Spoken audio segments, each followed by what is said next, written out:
आज के कार्यक्रम में आपका स्वागत है। आज हम बातचीत करेंगे ये जो मनमोहन सिंह की डेथ के बाद मनमोहन सिंह के व्यक्तित्व का क्या असर होगा और नरेंद्र मोदी जो अभी शासन में है उनके व्यक्तित्व का क्या असर होगा। बहुत सारी चीजें आप जानते हैं क्योंकि ये हाल फिलहाल की बहुत एकदम ताजा घटना है, तो इस फिनोमिना पर विचार करना बहुत जरूरी है।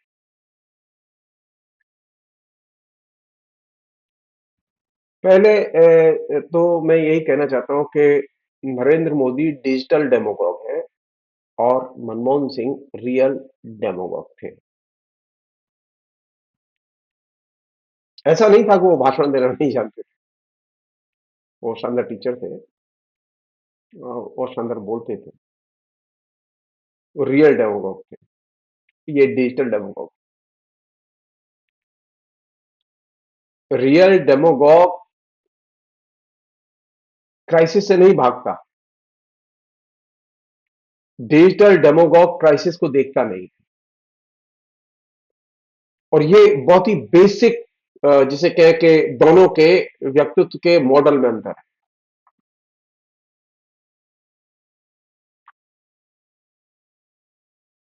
मसलन जब भारत सबसे ज्यादा असुरक्षित था 90-91 में, किसी का हमला नहीं हुआ था, पूरी अर्थव्यवस्था कोलैप्स करने की स्थिति में पहुंच गई थी। मनमोहन सिंह ने उस समय एक वित्त मंत्री के तौर पर जो काम किया वो अकल्पनीय काम। भारत को असुरक्षा से निकाला। इसे कहते हैं रियल डेमोगॉग।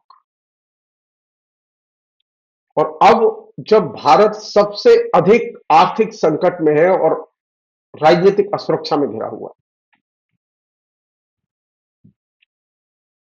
तो उसमें हमारे ऊपर शासन कौन कर रहा है? एक ऐसा नेता शासन कर रहा है जिसका नाम नरेंद्र मोदी है, जो कि अधिनायकवादी राजनीति का प्रतीक पुरुष है। और डिजिटल डेमोगोगी उसका एक महत्वपूर्ण अस्त्र है। ये जो बेसिक डिफरेंस है, जिसको कि मैंने बहुत ही अति संक्षेप में 4 पंक्तियों में आपके सामने रखा, इसे आप दिमाग में रखिए और इस पूरी बातचीत को बहुत ध्यान से सुनिए आप। इसमें बहुत सारी ऐसी कमजोरियां जो कि मनमोहन सिंह के व्यक्तित्व ने पैदा की, वो भी आएंगी। ऐसा नहीं कि हम उनके साथ में क्रिटिकली नहीं देखते। मेरी आदत नहीं है कि मैं पूजा के भाव से किसी के बारे में बात करूं। पहले मैं कुछ बातें नरेंद्र मोदी और उनके चरित्र को लेकर, क्योंकि लोग ये कह रहे हैं कि एक ही बात हो रही है। कई लोगों ने इस पर बहुत अच्छी चीजें कही हैं और यूट्यूब पर कोई प्रोग्राम भी बनाए हैं, और खासतौर पर अजीत अंजुम का जो प्रोग्राम था बहुत ही शानदार प्रोग्राम था, जिसमें कि उन्होंने नरेंद्र मोदी के कार्यकाल में और अ, मनमोहन सिंह के कार्यकाल में मीडिया में क्या अंतर था इससे। ये सच है कि वहां मीडिया स्वतंत्र था तुलनात्मक तौर पर, और यहाँ मीडिया बंधक है।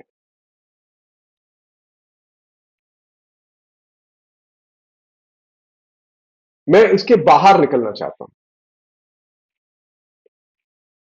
वो ये कि पहली चीज तो यह कि नरेंद्र मोदी का जो व्यक्तित्व है वो एकदम डिक्टेटर का व्यक्तित्व है, और मनमोहन सिंह का व्यक्तित्व एक डेमोक्रेटिक व्यक्ति और नेता का व्यक्तित्व। ये बहुत ही बेसिक अंतर है जिसे कि समझने की जरूरत है। बिना इसके समझ में नहीं आएगा कि नरेंद्र मोदी क्यों डिक्टेटर शिप के तहत काम कर रहे हैं और आचरण कर रहे हैं और प्रेस पर पाबंदियां लगा रहे हैं। और इसके बिना यह भी समझ में नहीं आया क्यों मनमोहन सिंह लोकतांत्रिक आचरण कर रहे थे प्रेस के प्रति। तो मोदी के और मनमोहन सिंह के व्यक्तित्व में ऐसा नहीं है कि वो कुर्सी की कोई महिमा है। नहीं, राजनीतिक व्यक्तित्व और राजनीतिक नजरिए की बहुत महत्वपूर्ण भूमिका है। अब पहले कुछ बातें नरेंद्र मोदी के पूरे चरित्र को और विचारधारा को लेकर। यहां वे बातें ज्यादातर मैं शेयर करूंगा आपसे जो कि एकदम नई है, मैंने पहले नहीं बोली है। मैंने नरेंद्र मोदी पर सबसे अधिक वीडियो किए हैं आइडियोलॉजिकली उनकी चरित्र को व्याख्यायित करते हुए। ये जो पहलू है आज मैं आपसे शेयर कर रहा हूं, ये एकदम नया पहलू है।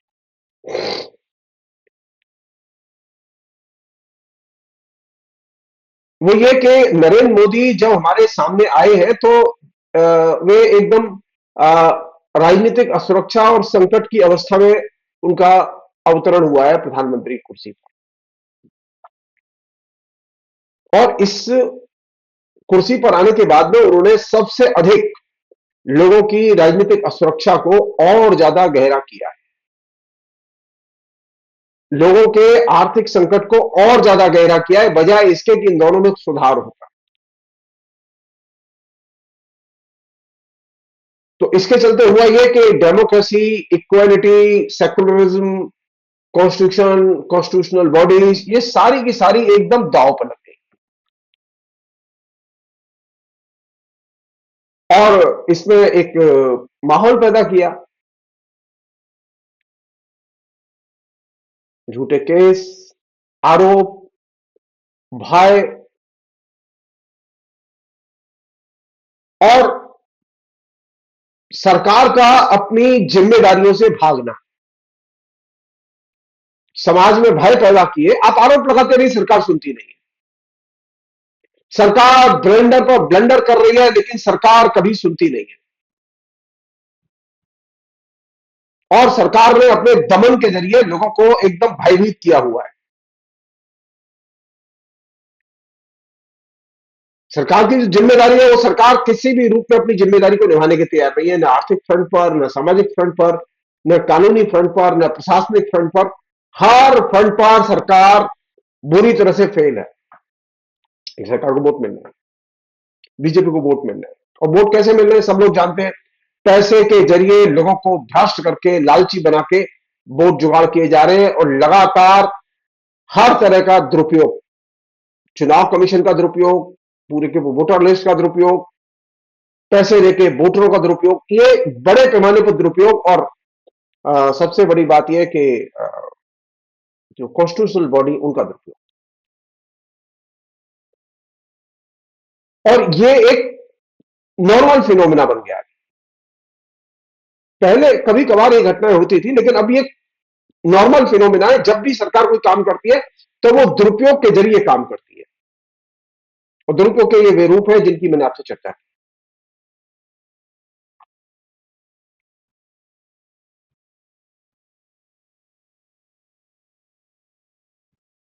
दूसरी जो चीज है जो कि नरेंद्र मोदी के आने के बाद में केंद्र में आई, केंद्र में जो सरकार होती थी, वे नॉर्मली सामाजिक सांप्रदायिक सद्भाव के लिए काम करती थी। जिस पार्टी का भी प्रधानमंत्री हो, वो अपनी पार्टी के लिए वोट मांगता था। लेकिन पहली बार एक ऐसा प्रधानमंत्री हमारे देश में आया 2014 से, अब उन्हें 10.5 साल से अधिक हो गया। वो उसका काम यह है कि वो हमेशा विभाजनकारी नारे के आधार पर काम करता है।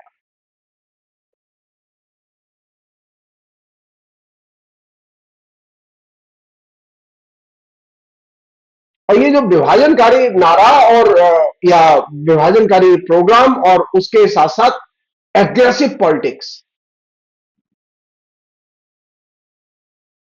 पहले क्या था कि ये जो विभाजनकारी जो राजनीति थी, जो दक्षिणपंथी राजनीति थी, ये सरकार इसमें भूमिका नहीं निभाती थी। बल्कि होता ये था कि इस की भूमिका निभाने में उनकी भूमिका ज्यादा थी।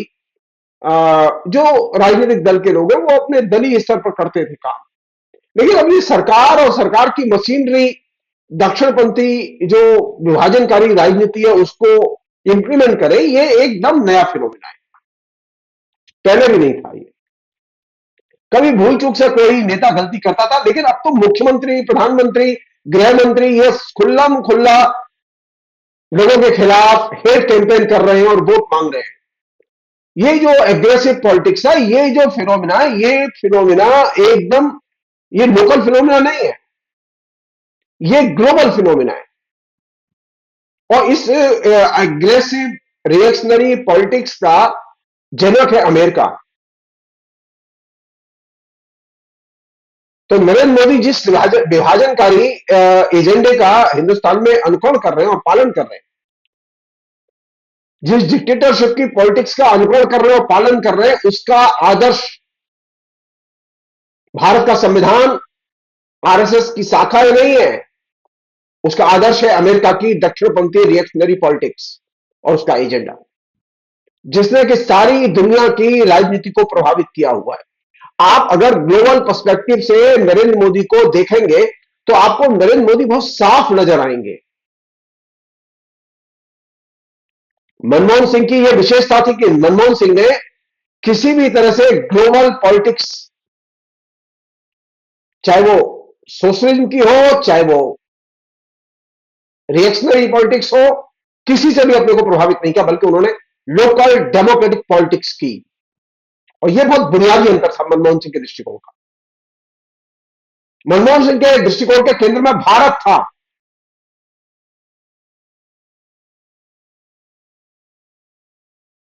नरेंद्र मोदी के पॉलिटिक्स के केंद्र में अमेरिका की दक्षिणपंथी राजनीति, जो कि सारी दुनिया की अभी इस समय राजनीति का एक तरह से संचालन कर रही है, वे उससे संचालित है। तो एक तरह से अगर आप देखेंगे तो नरेंद्र मोदी की जो जिसे कहें कि चोटी, बागडोर, वो अमेरिकी रिएक्शनरी फोर्सेस के हाथ में है।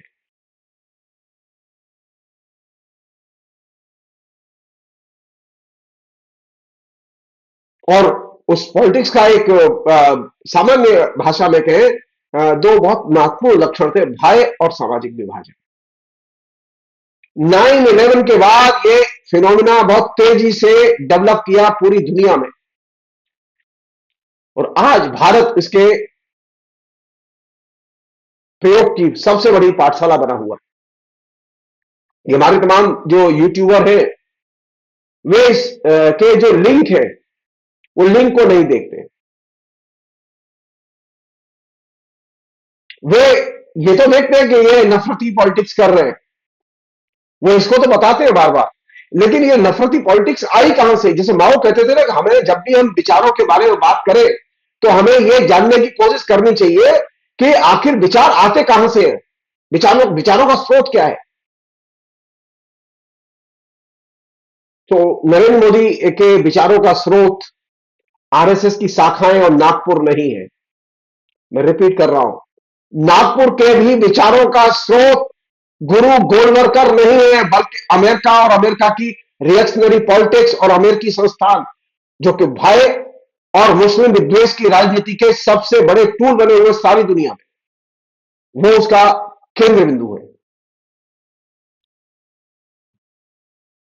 एक और चीज है, नरेंद्र मोदी ने एक काम किया है, आपने देखा होगा उनके प्रोपेगेंडा में। वो काम क्या है कि वो भारत महान, ये जो भारत महान का जो नारा है, ये कोई नया नारा नहीं है। ये नारा भी उधार लिया गया है, America is big. Narendra Modi की आइडियोलॉजिकली कमजोरी यह है कि उनके पास में अपने नारे भी नहीं है।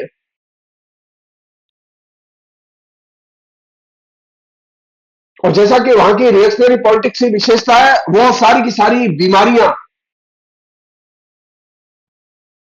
बीजेपी के नेताओं में एकदम फैला दी गई हैं। बिल्कुल एड्स की बीमारी की तरह वो फैल गई है। वो बीमारियां क्या है? वो राजनीतिक बीमारी ये है कि वहां के जो रिएक्शनरी पॉलिटिक्स करने वाले लोग हैं, और वहां बड़े बड़े संस्थान है, पूरी इंडस्ट्री चलती है रिएक्शनरी पॉलिटिक्स की, जिसे हम लोग ईसाई फंडामेंटलिस्ट कहते हैं। वही काम यहां पर हिंदू फंडामेंटलिस्ट करते हैं। एक तरह से जीरोक्स कॉपी लेके काम कर रहे हैं। नागपुर की अपनी कोई ओरिजिनल थिंकिंग नहीं है। और जो राजनीतिक एड्स के जो लक्षण जो दिखाई दे रहे हैं वहां से जो यहां आए हैं, वो क्या है? उसमें हेट कैंपेन है, उसमें जो मेल शॉविनिस्ट जो अ, भाषण कला है वो है, जो कि कूट कूट के भरी हुई है बीजेपी के नेताओं में। उसमें जनांदोलनों के खिलाफ नफरत, उसके खिलाफ में आइडियोलॉजिकल कैंपेन जो कि कूट कूट के भरा हुआ है नरेंद्र मोदी में, वो है। और इसके आड़ में नागरिक अधिकारों पर हमले और नागरिक अधिकारों के लिए लड़ने वाले संगठनों पर हमले, लोकतांत्रिक अधिकारों के लिए लड़ने वाले लोकतांत्रिक राजनीतिक दलों पर हमले, ये एक कॉमन चीज है जो कि नरेंद्र मोदी ने विकसित की है। ये सब चीजें मनमोहन सिंह में नहीं थी। मनमोहन सिंह का जो व्यक्तित्व था वो एकदम भिन्न किस्म का व्यक्तित्व था। अगर आप ध्यान से देखें, वो ये कि भारत में नरेंद्र मोदी के आने के बाद वैचारिक टकराव और लड़ाइयां, संघर्ष तेज हुए, कम नहीं हुए। नरेंद्र मोदी किसी भी जो टकराव को खत्म करने, कम करने, समाधान करने की कोशिश नहीं करते। देख रहे हैं ना आप, डल्लेवाल जी बैठे हुए हैं, आज पंजाब बंद है, किसान आंदोलन कर रहे हैं, सारे रास्ते बंद हैं। नरेंद्र मोदी के पास में फुर्सत नहीं है बात करने की। क्यों? क्या दिक्कत है? लाखों किसानों के प्रतिनिधि, हजारों किसान रोड पर हैं और उनका टॉप नेता 3 सप्ताह से अधिक हो गया उसे, वो आंदोलन अनशन पर बैठा हुआ है। निर्लज्जता की भी एक सीमा होती है।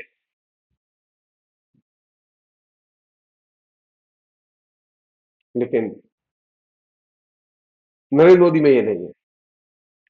आप याद कीजिए, अन्ना हजारे ने आंदोलन शुरू किया था, मनमोहन सिंह ने तत्काल आदमी भेजा था बात करने के लिए।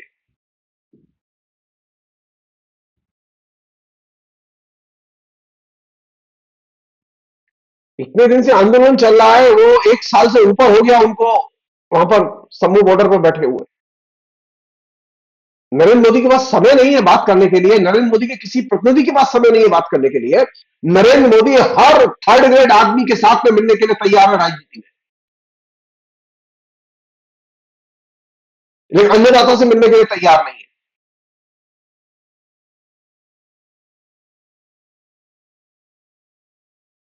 एक और चीज है जो कि बहुत ही इंपॉर्टेंट चीज है।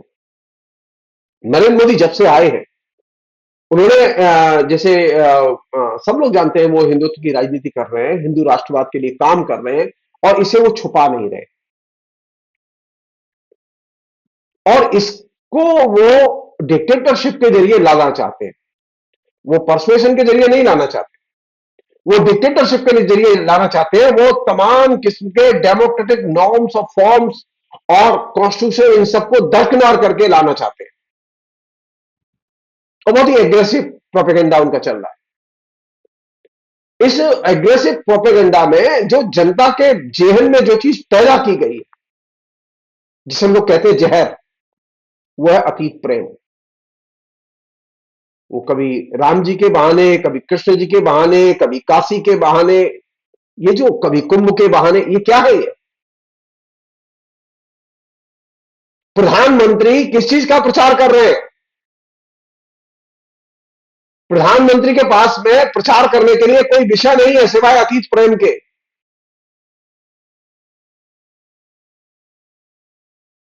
और अतीत प्रेम रहेगा तो भारत प्रथम होगा, भारत महान होगा। ये जो समझ है, ये एकदम ऐसी समझ है जो कि भारत को और ज्यादा रसातल में ले जा रही है।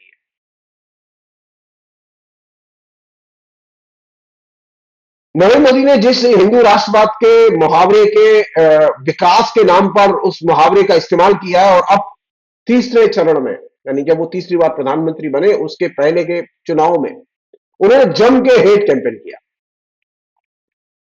और बहुसंख्यकवादी राजनीति के तहत हिंदुओं को गोलबंद करने की कोशिश की। उनको उनका वैचारिक आधार अभी कंसोलिडेटेड है, उसमें गिरावट नहीं आई है।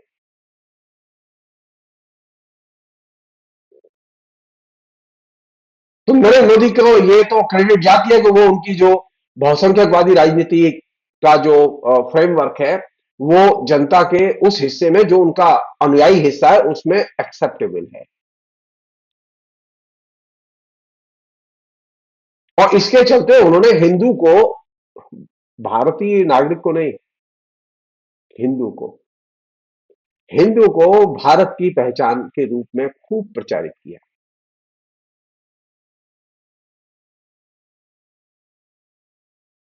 उनकी चिंता के केंद्र में हिंदू है, हिंदुओं के मंदिर हैं, नागरिक और नागरिकों की समस्याएं नहीं है।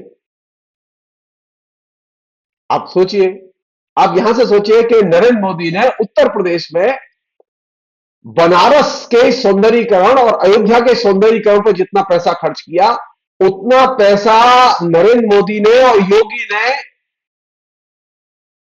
यूपी के स्कूलों के, सरकारी स्कूलों के सौंदर्यीकरण और विकास पर खर्च नहीं किया, बल्कि कई हजार स्कूल इस बीच में बंद हो गए नरेंद्र मोदी के शासन में आने के बाद।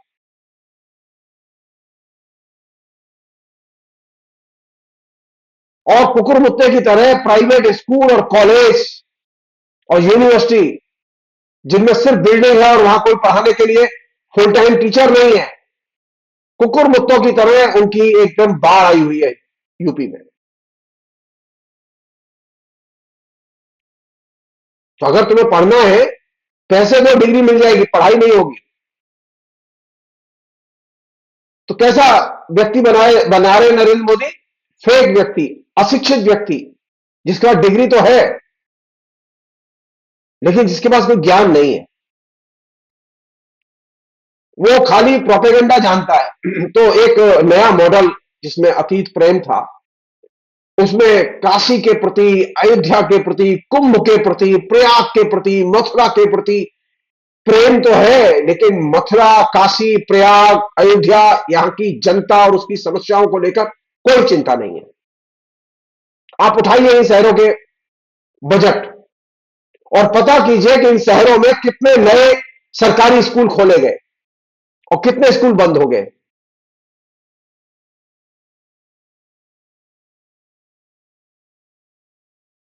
अकेले अयोध्या पर नरेंद्र मोदी ने 30,000 करोड़ रुपए से अधिक खर्च किए। अगर वो 30,000 करोड़ रुपया सिर्फ शिक्षा पर खर्च करते उत्तर प्रदेश की स्कूली शिक्षा पर, तो स्कूली शिक्षा दुरुस्त हो जाती। लेकिन नरेंद्र मोदी की प्राथमिकता में शिक्षा है ही नहीं। आप जाहिर बने रहिए, जय श्री राम करिए, नरेंद्र मोदी जिंदाबाद करिए, हिंदुत्व जिंदाबाद होगा। तो ये जो मॉडल है, ये मॉडल तो ऐसा मॉडल है जिसमें कि भारत को और ज्यादा अपाहिज भारत में कन्वर्ट कर दिया गया है।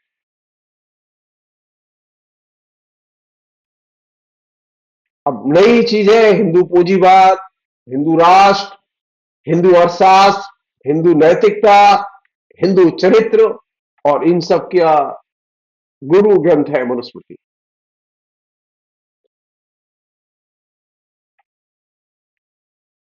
और सारे लोगों में एक ही चीज पैदा की जा रही है, हिंदू की तरह उम्मीदें लगाओ और हिंदू की तरह सोचो। तुम अगर भविष्य देखना चाहते हो सुंदर, तो हिंदू की तरह उम्मीदें लगाओ। हिंदू समुदाय में ही तुम्हारा भविष्य है, कहीं और भविष्य नहीं है। ये जो अप्रोच है, ये अप्रोच बहुत ही खतरनाक अप्रोच है।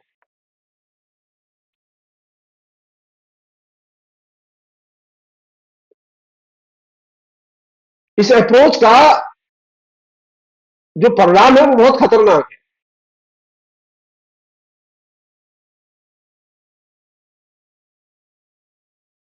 जब नरेंद्र मोदी हिंदू समुदाय या आरएसएस के लोग जब लोगों से ये कहते हैं कि भारत तो हिंदू है, भारत में पैदा होने वाला हर नागरिक हिंदू है, और अगर भारत में रहना है तो हिंदू की तरह सोचो और हिंदू की तरह उम्मीदें करो और हिंदू समुदाय का हिस्सा बनो, तो वे एक ही सिरे से क्लास की धारणा, कास्ट की धारणा, लैंग्वेज लैंग्वेज के आधार पर बने हुए समुदाय, इन सबको एकदम बुलडोज कर देते हैं। मुसलमान छोड़ दीजिए, ईसाई छोड़ दीजिए, हिंदुस्तान में कौन लोग रहते हैं? हिंदुस्तान में सबसे अधिक, तकरीबन 63% से अधिक किसान और खेत मजदूर रहते हैं, हिंदू नहीं रहते। हिंदुस्तान में करोड़ों मजदूर रहते हैं। तो हिंदू समुदाय के तौर पर देखेंगे, हिंदू की तरह सोचेंगे, तो ये मजदूर और किसान का क्या करेंगे? इनकी कैटेगरी को मानेंगे कि नहीं मानेंगे? क्या यह संभव है कि मजदूर और किसानों के बिना समाज विकास करे? क्या वेद के मंत्रों से आप खेत में खेती कर सकते हैं? नहीं। क्या वेद के मंत्रों से आप हवाई जहाज चला सकते हैं? नहीं। क्या वेद के मंत्रों से राम मंदिर बना सकते हैं? नहीं।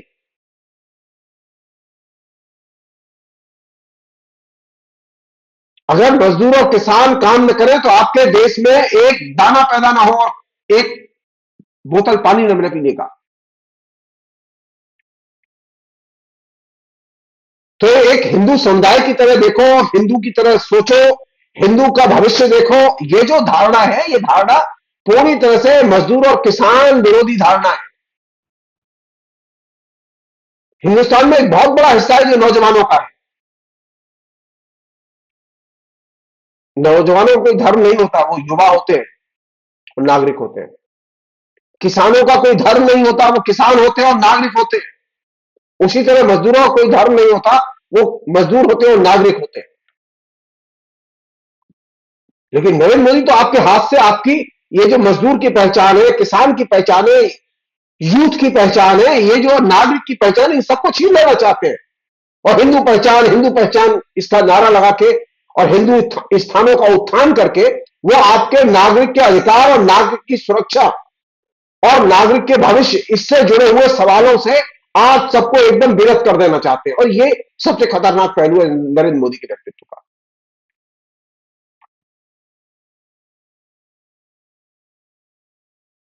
एक और चीज है, ये जो आरएसएस के लोग हैं, ये खाली ऐसा नहीं है कि खाली दुकानदारों में काम करते हैं, छात्रों में काम करते हैं। नहीं, ये छात्रों और दुकानदारों में तो ये प्रचार करते हैं, मजदूरों में भी प्रचार करते हैं।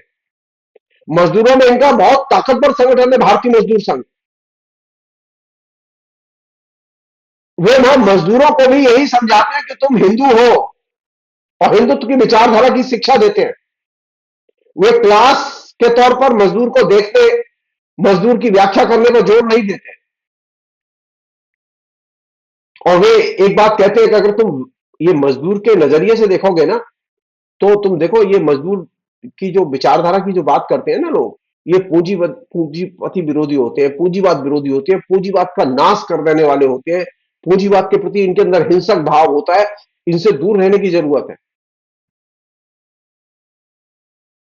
इन लोगों की विध्वंसक और हिंसक परंपराएं हैं, इनके पास जाने की जरूरत नहीं है। तो मजदूरों में भी ये जहरीला प्रचार करते हैं, और ये वो फ्रेमवर्क है जो कि लोगों के बीच में कॉन्स्टेंटली काम कर रहा है। ये जो आलतू फालतू बयान जो आरएसएस के प्रमुख मोहन भागवत के आते रहते हैं, इससे दिग्भ्रमित होने की जरूरत नहीं है, क्योंकि हिंदू राष्ट्रवाद उनका प्रमुख एजेंडा है। और इस एजेंडे का वो हर हालत में थ्रू डिक्टेटरशिप वो पालन करना चाहते हैं। कम से कम, कम से कम मनमोहन सिंह ने अपने जीवन में ये सब नहीं किया था। मनमोहन सिंह ने संविधान में जो लिखा था, जो भारत की परंपराएं थी, जो समृद्ध उज्जवल परंपराएं थी, उनके आधार पर, और खासतौर पर फ्रीडम मूवमेंट की जो परंपराएं थी, उनके आधार पर जो चीजें बनी और संविधान जिस दिशा में ले जाना चाहता था, उस दिशा में उन्होंने प्रयत्न किया और देश को आगे बढ़ाया।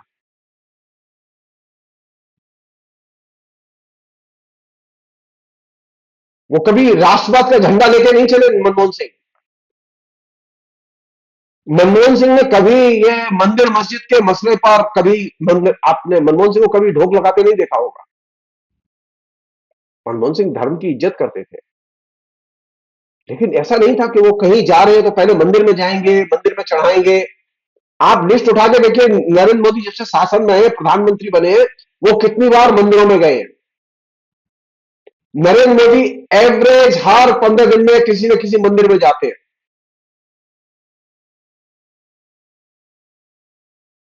और मंदिरों में जाते ही नहीं है, वहां अच्छी खासी रकम चढ़ाते हैं। और ये साधारण तो चीज नहीं है। ये जो हिंदू मंदिरों के प्रति वफादारी, ये अपने आप में किस बात का प्रतीक है? ये इस बात का प्रतीक है कि नरेंद्र मोदी की इच्छाएं, भावनाएं, कर्म सब हिंदुत्व से जुड़े हुए हैं। मनमोहन सिंह के सारे कर्म संविधान और संविधान से संचालित थे। मनमोहन सिंह के ऊपर सिख धर्म की तमाम सेकुलर परंपराओं का बहुत गहरा असर था।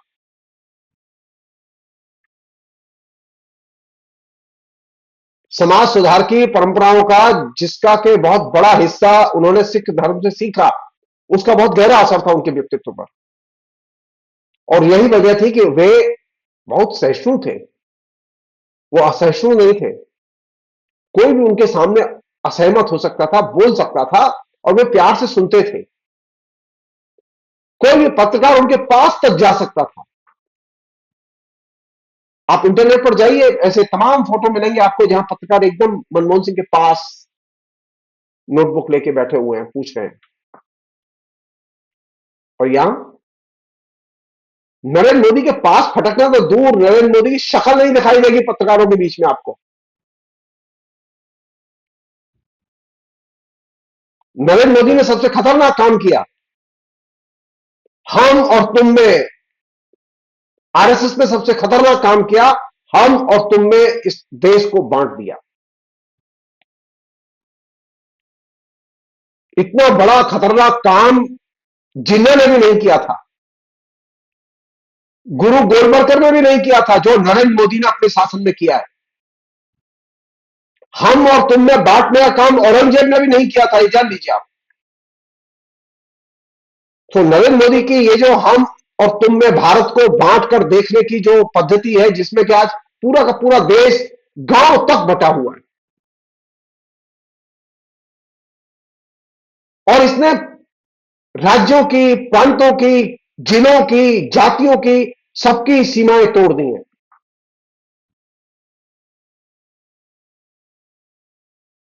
और ये हम और तुम में बांट के ये अखंड भारत बनाएंगे? नहीं, ये तो भारत को टुकड़े टुकड़े करना है। ये भारत को जोड़ने वाली बात नहीं है।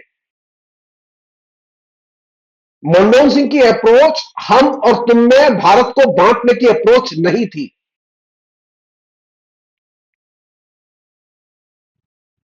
मनमोहन सिंह ने कभी भी भारतीय मीडिया को अपने से अलग करके नहीं देखा, किसी भी चैनल को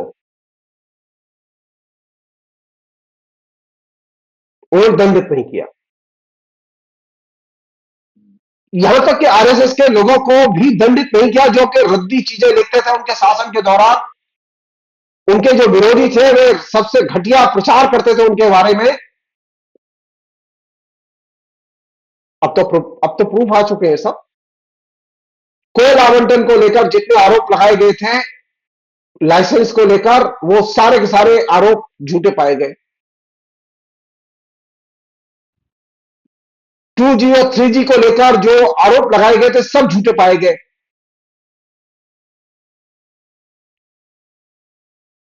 नरेंद्र मोदी तो कोई जांच ही कराने के लिए तैयार नहीं है। और नरेंद्र मोदी ने जो कदम उठाए उनके बारे में देश की कई अदालतें नरेंद्र मोदी और अदानी और दूसरे लोगों के खिलाफ फैसले दे चुकी हैं। अनिल अंबानी के खिलाफ फैसले दे चुकी हैं। अनिल अंबानी के खिलाफ में फैसला आया फ्रांस में। गौतम अदानी के खिलाफ में विदेश के कई देशों में फैसला आ चुका है। यह बात मैं क्यों कह रहा हूं? नरेंद्र मोदी जिन पर हाथ रखते हैं वे दोषी पाए जा रहे हैं। मनमोहन सिंह दोषी नहीं पाए गए, उन्होंने जिन पर हाथ रखा था वे भी दोषी नहीं पाए गए। सरकार किसकी थी? नरेंद्र मोदी। नरेंद्र मोदी चाहते तो मनमोहन सिंह को सजा करा सकते थे अगर उनके पास प्रमाण थे तो, लेकिन थे ही नहीं। सिर्फ झूठे भाषण। क्यों? नरेंद्र मोदी डिजिटल डेमोगॉग है जो सिर्फ झूठ बोलता है। मनमोहन सिंह चुप नहीं रहते थे। मनमोहन सिंह बोलते थे, वो रियल वक्ता थे, वो रियल डेमोगॉग थे।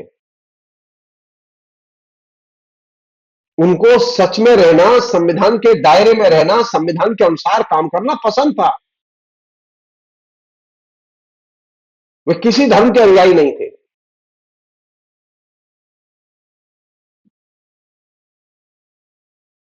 वे नागरिक की तरह थे और नागरिक की तरह देखते थे चीजों को। नरेंद्र मोदी तो नागरिक की तरह देखते ही नहीं और नागरिकों को नागरिक की तरह देखते हैं। उनके लिए तो खुद भी वो हिंदू है और नागरिक भी हिंदू है, और जो हिंदू नहीं है वो उनका नहीं है। ये जो दृष्टिकोणगत फर्क है, ये बहुत बड़ा फर्क है। इसलिए नरेंद्र मोदी के और मनमोहन सिंह के व्यक्तित्व के साथ में कोई कंपैरिजन संभव ही नहीं है। फिलहाल इतना ही। बहुत बहुत शुक्रिया। Thank you.